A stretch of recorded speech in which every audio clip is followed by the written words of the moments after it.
കുടുംബശ്രീ ശാരദ സീരിയലിൻ്റെ ലേറ്റസ്റ്റ് എപ്പിസോഡിൻ്റെ റിവ്യൂയിലേക്ക് എല്ലാവർക്കും സ്വാഗതം. അങ്ങനെ സരോജൻ ചോദിക്കണേ, അല്ല മോള് സത്യമ്മയുടെ കൂടെ കൊച്ചുമോളല്ലേ, പിന്നെ എങ്ങനെയാ മോൾക്ക് ഈ അവസ്ഥ ഉണ്ടായത്? അന്നേരം പപ്പി വീട്ടിൽ നടന്ന കാര്യങ്ങളെ കുറിച്ച് പറയുവാണ് കേട്ടോ. എന്നിട്ട് പറയണേ, ഞാൻ എൻ്റെ അമ്മയ്ക്ക് വേണ്ടിയാ ഇങ്ങനെയൊക്കെ ചെയ്യുന്നത്. പിന്നെ ആൻറ്റി ഒരിക്കലും ഈ കാര്യം സത്യാമ്മയോട് പറയല്ലേ, സത്യാമ്മ പറഞ്ഞാൽ എൻ്റെ തൊട പൊളിക്കും.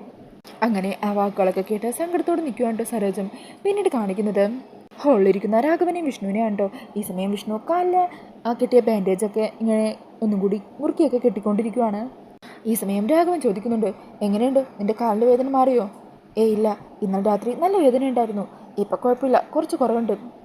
അല്ല, തടകി തരാനും മറ്റുമൊക്കെ ആളുണ്ടല്ലോ ഇപ്പോൾ. അന്നേരം വിഷ്ണു പറയണേ, അത് പിന്നെ ഇംഗ്ലീഷ് മരുന്നല്ല ഇപ്പോൾ യൂസ് ചെയ്യുന്നത്, അത് തന്നെ നോക്കാമെന്ന് വിചാരിച്ചു. ഈ സമയത്ത് വിഷ്ണുവിന് കഴിക്കാനുള്ള മരുന്നും വെള്ളവുമായിട്ട് കാർത്തിക അങ്ങോട്ടേക്ക് വരുന്നുണ്ട്. അങ്ങനെ മരുന്നൊക്കെ വിഷ്ണുവിന് കൊടുക്കുവാണ് കേട്ടോ. ഈ സമയത്ത് സത്യാമ്മയും താഴത്തേക്ക് വരുവാണ്. അന്നേരം ഭാമയെ കാണുമ്പോൾ രാഘവൻ പറയണേ, അല്ല പൊന്നി എവിടെ? പൊന്നിയൊന്നും കണ്ടില്ലല്ലോ. ശ്യാമ എന്തെങ്കിലും ഭക്ഷണം കഴിച്ചായിരുന്നോ? ഇല്ലയെന്ന് ഭാമ പറയുമ്പോൾ രാഘവൻ പറയണേ, അതിങ്ങനെ ഭക്ഷണം കഴിക്കാതെ ഇവിടെ കിടന്ന് നരകിച്ച് പോകുമെന്ന് എനിക്ക് തോന്നുന്നത്. അന്നേരം ഭാമ ദേഷ്യപ്പെടണ, രാഘവേട്ടൻ എന്താ ഇത്, കുറേ നേരമല്ലേ ചൊറിയാൻ തുടങ്ങിയിട്ട്? രാഘവേട്ടൻ്റെ മനസ്സിലിപ്പൊക്കെ എന്താണെന്ന് എനിക്ക് മനസ്സിലാവുന്നുണ്ട്. അവളുണ്ടല്ലോ ആ ശാലിനി, എനിക്ക് ജീവനുള്ളിടത്തോളം കാലം അവളെ ഞാൻ ഈ വീട്ടിൽ തിരികെ കയറ്റില്ല, അതിനി എന്ത് കാരണത്താലാണെങ്കിൽ തന്നെയും. അങ്ങനെ പറഞ്ഞ് ഭാമ നാക്ക് വായിലേക്ക് ഇട്ടതും ശാലിനി പെട്ടിയുമായിട്ട് അവിടെ എത്തുവാണ്ടോ. അങ്ങനെ ആ കാഴ്ച കണ്ട് എല്ലാവരും ഒന്ന് ഞെട്ടി നിൽക്കുവാണ്. ശാലിനി അങ്ങനെ അകത്തേക്ക് കയറാൻ തുടങ്ങുമ്പോൾ ഭാമ തടയുക, നിൽക്കടി അവിടെ, എന്ത് ധൈര്യത്തിലടി നീ സത്യഭാമയുടെ വീട്ടിലേക്ക് കയറി വരുന്നത്? നാണം കെട്ടവള്, മര്യാദക്ക് ഇപ്പം തന്നെ ഇറങ്ങി പൊക്കോണം നീ, അവൾ പെട്ടിയും കിടക്കയായിട്ട് വന്നിരിക്കുന്നു. അന്നേരം ശാലിനി പറഞ്ഞേ, ഇല്ല സത്യാമ്മേ, അങ്ങനെ എനിക്ക് പോകാൻ പറ്റില്ല. സത്യമ്മ പറഞ്ഞാൽ ഞാൻ പോകത്തുമില്ല, എന്നെ കൂട്ടിക്കൊണ്ടുവന്ന ആൾ പറയണം. അതേക്കുമ്പോൾ ഭാമ ചോദിക്കണേ, നിന്നെ കൂട്ടിക്കൊണ്ടുവന്ന ആളോ? അതാരാണ് ഈ സത്യാമ്മയേക്കാൾ വലിയ ആളും? ഈ സമയം രോഹിത് അകത്തേക്ക് കയറി വരിക. എന്നിട്ട് പറയണേ, ഞാനാ സത്യാമ്മയത്. ഈ കാഴ്ച കണ്ട് രാഘവനും വിഷ്ണുവിനൊക്കെ ഒത്തിരി സന്തോഷമാകുവാണ്. ശാലിനി തിരിച്ചു വന്ന കാരണം കാർത്തികമല്ലാതെ ടെൻഷനാകുവാണ് കേട്ടോ.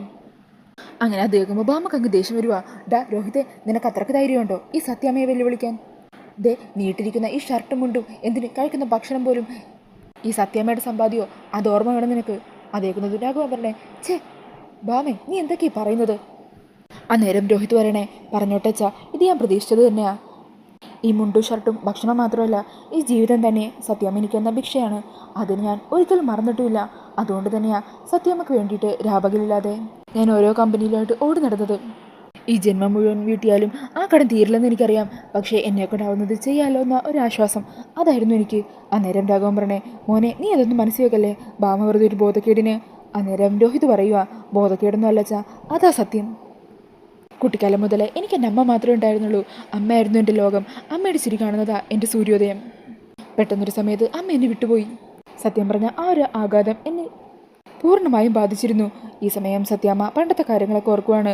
രോഹിത്തിൻ്റെ അമ്മ ആക്സിഡൻ്റ് ആയതും പിന്നീട് ഭാമയുടെ വണ്ടി കയറ്റി ഹോസ്പിറ്റലിലേക്ക് കൊണ്ടുപോയതും.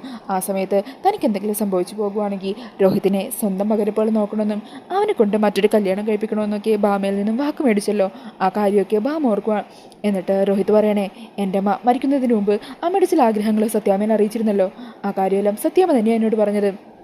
അമ്മയുടെ വേർപാടിനെ തുടർന്ന് ആ വീട്ടിൽ ഏതെങ്കിലും ഒരു കോണിൽ ഭ്രാന്ത് പിടിച്ച് അലയേണ്ടതായിരുന്നു ഞാൻ. എന്നെ സത്യാമ്മ സ്വന്തം മകനെ പോലെ ഈ വീട്ടിലേക്ക് കൂട്ടിക്കൊണ്ടുവന്നത്, എനിക്ക് പുതിയൊരു ജീവിതം തന്നത്.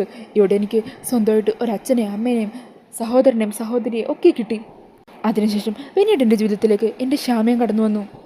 സുസ്മിത കാരണം പെണ്ണുങ്ങളെയെല്ലാം ഞാൻ വെറുത്തിരിക്കുമായിരുന്നു. ഇനിയൊരു കുടുംബജീവിതമേ വേണ്ടാന്ന് വിചാരിച്ചിരിക്കുമായിരുന്നു. ആ രോഗത്തേക്കാണ് ശ്യാമ എൻ്റെ ജീവിതത്തിലേക്ക് വന്നത്. അവൾ വന്നതും എൻ്റെ ജീവിതത്തിൽ കുറേ മാറ്റങ്ങളുണ്ടായി. ഇരുണ്ടിരുന്ന എൻ്റെ ജീവിതത്തിൽ ഒരു പ്രകാശമായിട്ട് അവൾ വന്നത്. പിന്നീട് ഞങ്ങൾക്കിടയിലേക്ക് ഞങ്ങളുടെ പപ്പിമോളും വന്നു. ഈ വീട്ടിൽ അതിൻ്റെ ഇടയിൽ പല പല പ്രശ്നങ്ങൾ നടന്നു. ശാലിനി വീട് വിട്ടിറങ്ങി, പിന്നീട് തിരിച്ചു വന്നു. എന്നാൽ സത്യം പറഞ്ഞാൽ അങ്ങനെ പല പ്രശ്നങ്ങൾ ഇവിടെ പുകയുമ്പോഴും ഞങ്ങൾക്ക് ഞങ്ങളുടേതായ ഒരു കൊച്ചു ലോകം ഉണ്ടായിരുന്നു. ഞാനും ശ്യാമയും പപ്പിമോളും അടങ്ങുന്ന ഒരു കൊച്ചു ലോകം. ആദ്യമൊക്കെ ശാലിനി ശാരദാമ്മയ്ക്ക് ഈ നാട് വിട്ടു പോയ സമയത്ത് ആ കാര്യമൊക്കെ പറഞ്ഞ് ശ്യാമ സങ്കടപ്പെടുമായിരുന്നു. അവരെക്കുറിച്ചോർത്ത് വിഷമിച്ചിരിക്കുമായിരുന്നു. അത് കാണുമ്പോൾ ഞാൻ പറയാറുണ്ട്, എനിക്കിങ്ങനെ വിഷമിക്കാൻ പോലും ആരുമില്ലെന്ന്. എൻ്റെ ലോകം ശ്യാമയും പപ്പിമോളും മാത്രമായിരുന്നു. അങ്ങനെ അവളിങ്ങനെ സങ്കടപ്പെട്ടിരിക്കുന്നത് എന്നെയും കൂടി വിഷമിപ്പിക്കുന്നുവെന്ന് ശ്യാമ മനസ്സിലാക്കിയത് കൊണ്ടാവണം അവൾ പിന്നീട് ശാലിനിയുടെ കാര്യമൊന്നും എന്നോട് പറയാറില്ല. അതോർത്ത് വിഷമിച്ചിരിക്കുന്നത് ഞാൻ കണ്ടിട്ടില്ല. അവളുടെ ഉള്ളിൻ്റെ വിഷമം ഉണ്ടാകുമായിരിക്കും, എന്നാലും എനിക്ക് വേണ്ടി അവളതെല്ലാം മറന്നു. അതെല്ലാം അവളുടെ മനസ്സിൽ തന്നെ ഒതുക്കി. ഞങ്ങളുടെ ആ കൊച്ചു ലോകത്ത് ഞങ്ങൾ എത്ര സന്തോഷത്തിലായിരുന്നു. ആ ഒരു കാര്യത്തെ പറ്റിയൊക്കെ ഓർത്ത് ഞാൻ കുറേ അഹങ്കരിച്ചിരുന്നിരിക്കണം. അതിൻ്റെ ശിക്ഷയായിട്ടായിരിക്കണം എൻ്റെ ക്ഷാമയ്ക്ക് ഇപ്പോൾ ഈ ഒരു അവസ്ഥ വന്നത്. അവളിങ്ങനെ തളർന്നു കിടക്കുന്നത് കൊണ്ട് എനിക്ക് സഹിക്കാൻ പറ്റുന്നില്ല. ദൈവം എല്ലായ്പ്പോഴും എല്ലാവർക്കും സന്തോഷം മാത്രം കൊടുക്കില്ലല്ലോ, ഇടയ്ക്ക് ഇതുപോലുള്ള തിരിച്ചടികളും തരില്ലേ. ക്ഷാമന് ഈ അവസ്ഥയിൽ അവൾക്ക് എന്ത് വേണമെങ്കിലും സംഭവിച്ചോട്ടോ എന്ന് പറഞ്ഞ് കണ്ണടിച്ചിരിക്കാൻ എന്നെക്കൊണ്ട് പറ്റുന്നില്ല സത്യാമ്മേ. അന്നേരം പാവ പറയുക, അതിന് നമ്മൾ അവൾക്ക് ആവശ്യമായിട്ടുള്ള ചികിത്സയും മരുന്നുകളും ഒക്കെ നൽകുന്നില്ലേ. അന്നേരം രോഹിത് പറയുക, ഡോക്ടർ പറഞ്ഞ മരുന്ന് നമുക്കിതുവരെ നൽകാൻ പറ്റിയിട്ടില്ലല്ലോ. ഡോക്ടർ പറഞ്ഞതനുസരിച്ച് ശാലിനിയാണ് ക്ഷാമയ്ക്കിപ്പോൾ ആവശ്യം. അതല്ലാതെ മറ്റെന്ത് കൊടുത്തിട്ടും ഒരു കാര്യവുമില്ല. അവളിപ്പോൾ ഭക്ഷണം കഴിച്ചിട്ട് തന്നെ എത്ര ദിവസമായി. ഇങ്ങനെ ഭക്ഷണം കഴിക്കാതെ കിടന്നു കഴിഞ്ഞാൽ അവൾക്ക് എന്തെങ്കിലും സംഭവിക്കില്ലേ. എൻ്റെ ക്ഷാമയെ എനിക്ക് നഷ്ടപ്പെട്ടു പോകുമെന്നുള്ള ഭയമുണ്ട് എൻ്റെ ഉള്ളിൽ. സത്യാമ്മേ, എനിക്കറിയാം വിഷ്ണു ബ്രോ മറ്റൊരു വിവാഹം കഴിച്ചു ഒരു പെൺകുട്ടിയോടെ കൊണ്ടുവന്നു. അതൊക്കെ ഞാൻ അംഗീകരിക്കുകയാണ്. പക്ഷേ എനിക്കെൻ്റെ ക്ഷാമയെ തിരികെ കൊണ്ടുവരാൻ ശാലിനി ഇവിടെ കൊണ്ടുവരാനല്ലാതെ മറ്റൊരു വഴിയില്ല. ശാലിനി ഈ വീട്ടിലേക്ക് ഞാൻ കൊണ്ടുവന്നത് വിഷ്ണു ബ്രോയുടെ ഭാര്യയായിട്ടോ സത്യാമ്മയുടെ മരുമകളായിട്ടോ അല്ല, ക്ഷാമയുടെ ചേച്ചിയായിട്ട് മാത്രമാണ്. ക്ഷാമയുടെ കാര്യങ്ങൾ നോക്കാൻ മാത്രം. അതിന് സത്യാമ്മ നിങ്ങളെല്ലാവരും അനുവദിക്കുന്നുള്ളൊരു പ്രതീക്ഷ ഉണ്ടായിരുന്നു. അതുകൊണ്ടാണ് ആരുടെ അനുവാദം പോലും ചോദിക്കാതെ ഞാൻ ശാലിനിയെ കൂട്ടി ഇങ്ങോട്ടേക്ക് എത്തിയത്. അന്നേരം രാഘവൻ പറഞ്ഞേ, അത് നന്നായിടാ, നീ ചെയ്തത് തന്നെയാണ് ശരി. ഭാര്യയെ സ്നേഹിക്കുന്ന ഏതൊരു ഭർത്താവും ഇങ്ങനെയൊരു സാഹചര്യത്തിൽ ഇങ്ങനെയൊരു തീരുമാനം മാത്രം എടുക്കൂ.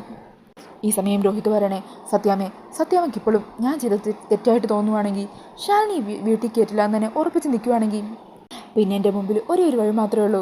ക്ഷാമയും കൊണ്ട് ഞാൻ ഇവിടുന്ന് പൊക്കോളാം. തെരുവിലേക്ക് ഇറങ്ങിയിട്ടാണെങ്കിലും ഞാൻ എൻ്റെ ക്ഷാമയെ എങ്ങനെയെങ്കിലും പഴയ അവസ്ഥയിലേക്ക് തിരികെ കൊണ്ടുവന്നോളാം. അത് കേൾക്കുമ്പോൾ രാഘവൻ പറയണേ, രോഹിത്തെ നീ എവിടേക്കും പോകുന്നില്ല. ക്ഷാമയെ നമ്മൾ ഈ വീട്ടിൽ വെച്ച് തന്നെ ചികിത്സിക്കും. ശാലിനി മോളിങ്ങ് വന്നേ, ഇങ്ങ് വാ മോളെ. അങ്ങനെ ശാലിനി വിഷ്ണുവിനെ ഒന്ന് നോക്കുക, എന്നിട്ട് രാഘവൻ്റെ അരികിലേക്ക് ചെല്ലുക. എന്നിട്ട് ഈ സമയം രാഘവൻ പറയണേ, മോളെ നീ വേണം, നീ ഈ വീടിന് ആവശ്യമാണ്, നീ ഇനി ഇവിടെ തന്നെ ഉണ്ടാകണം. മോള് ചെല്ല്, ക്ഷാമയുടെ അരികിലേക്ക് ചെല്ല്. അങ്ങനെ ആ സമയം ശാലിനി കാർത്തികയെ ഒന്ന് നോക്കുവാണ്. പിന്നീട് പിള്ളച്ചേട്ടനെയും രാഘവനെയൊക്കെ നോക്കുന്നു. അതിനുശേഷം ഭാമയെ ഒന്ന് നോക്കുന്നുണ്ട്. ആ സമയം ഭാമ പറയണേ, രോഹിത്തെ നീ പറഞ്ഞതുപോലെയാണെങ്കിൽ മാത്രം ഇവളിവിടെ ക്ഷാമയുടെ ചേച്ചി മാത്രമായിരിക്കും. മറ്റൊരവകാശവും പറഞ്ഞ് ഇവളിവിടെ ഇടിച്ചു കയറാൻ ശ്രമിക്കരുത്. ഇല്ല സത്യാമ്മേ, അങ്ങനെയൊന്നും ഉണ്ടാവില്ല. വാ ശാലിനി. അങ്ങനെ ശാലിനിയെ വിളിക്കുന്നുണ്ട് രോഹിത്ത്. ഈ സമയം ശാലിനി പോകാൻ തുടങ്ങുന്നതിന് മുമ്പ് വിഷ്ണുവിനെ നോക്കുവാണ്. അന്നേരം വിഷ്ണുവും സന്തോഷത്തോടു കൂടി ശാലിനിയെ തന്നെ നോക്കുവാണ് കേട്ടോ.